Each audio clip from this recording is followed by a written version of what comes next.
ఇప్పుడు తెచ్చినవరే పొద్దుగాల అయితే తీసుకొచ్చాడు మా తమ్ముడు నా కోసం. మన ఇంట్లో ఎవరికి ఎక్కువ ఇష్టం ఇది? నాకు నీకు. మాకైతే మస్తు ఇష్టం. మీరిద్దరే తింటారా, మీ ఇంట్లోకి పెట్టరా అనకండి. ఇంటికాడ ఒకటి ఇక్కడికి ఒకటి అనమాట, రెండు.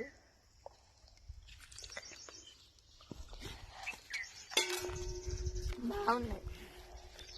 ఒకటి ఎంత ఉంటది మీ సైడ్ అయితే? మా సైడ్ అయితే 60 రూపాయలు. దీనికి 60 రూపాయలు. పని చేసి వచ్చేసరికి ఎండ మస్తు కొడుతుంది. నిమ్మకాయలు దింపొచ్చినాం అనమాట. ఈ పుచ్చకాయ తింటే చల్లగా ఉంది.